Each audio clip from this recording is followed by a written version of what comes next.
एक राजा की 3 बेटियां थीं, जो हर रात 12 जोड़ी जूते घिस देती थी। इस बात से राजा हैरान था। वो जानना चाहता था कि आखिर ये जूते रात को बिना चले कैसे घिसते हैं। वो सच जानना चाहता था, इसलिए उसने पूरे राज्य में ऐलान करवा दिया कि जो भी इस रहस्य से पर्दा हटाएगा उसे तगड़ा इनाम मिलेगा। ये खबर एक चरवाहे तक पहुंची। वो अपनी भेड़ बकरियां छोड़ सीधा महल में चला आया और बोला, मुझे पता है कैसे पता लगाया जाए कि राजकुमारियां हर रात कहाँ जाती है। राजा खुश हो गया और तुरंत उसे राजकुमारियों के कमरे की पहरेदारी करने की इजाजत दे दी। जब चरवाहा राजकुमारियों के कमरे में पहुंचा तो उसने अपना सारा सामान उतार कर एक कोने में रखा और जमीन पर लेट गया और गहरी नींद में होने का नाटक करने लगा। थोड़ी ही देर में खिड़की से एक बूढ़ी जादूगरनी उड़ती हुई महल के अंदर आई। उसने अपनी जेब से एक चिपचिपा सा मलहम निकाला और राजकुमारियों को थमा दिया। फिर राजकुमारियों ने जल्दी जल्दी एक दूसरे के शरीर पर वो मलहम लगाया और फिर अपने अपने झाड़ू के ऊपर बैठ गए। और फिर जादूगरनी के पीछे पीछे तीनों राजकुमारियां महल से बाहर निकल गई। चरवाहा ये सब के में लाइव देख रहा था। फिर उसने भी थोड़ा सा मलहम अपने औजार पर लगाया और राजकुमारियों की तरह उड़ते हुए उनके पीछे चल पड़ा। कुछ ही देर में उन्होंने राज्य को पार किया और एक सोने से बने जंगल में पहुंच गए। वहाँ एक कुआं था जिस पर 3 सोने के प्याले रखे थे। राजकुमारियां उस कुएं का पानी पीकर वहीं आराम करने लगी। चरवाहा भी चुपचाप वहाँ पहुंचा। उसने तीनों सोने के प्यालों को अपनी थैली में रख लिया और एक सोने की टहनी भी तोड़ ली। टहनी टूटने की आवाज से अचानक छोटी राजकुमारी की नींद खुल गई। वो घबरा गई, लेकिन बड़ी बहनों ने उसे देखकर हंसना शुरू कर दिया। फिर वे सब दोबारा झाड़ू पर बैठकर एक चांदी के जंगल की तरफ निकल गए।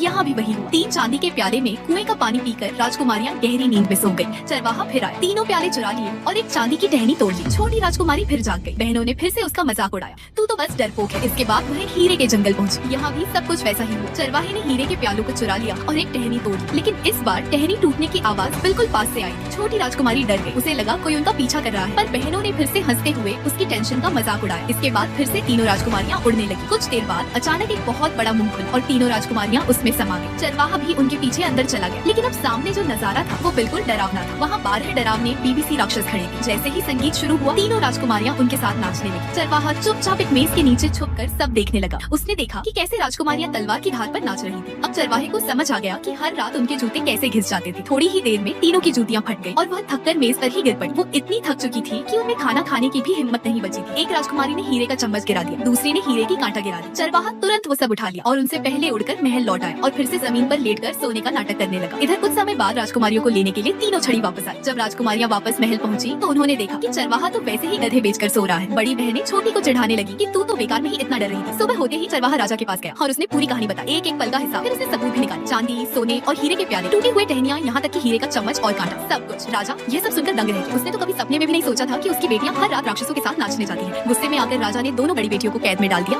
और सबसे छोटी बेटी को इनाम के तौर पर चरवाहे को दे दिया।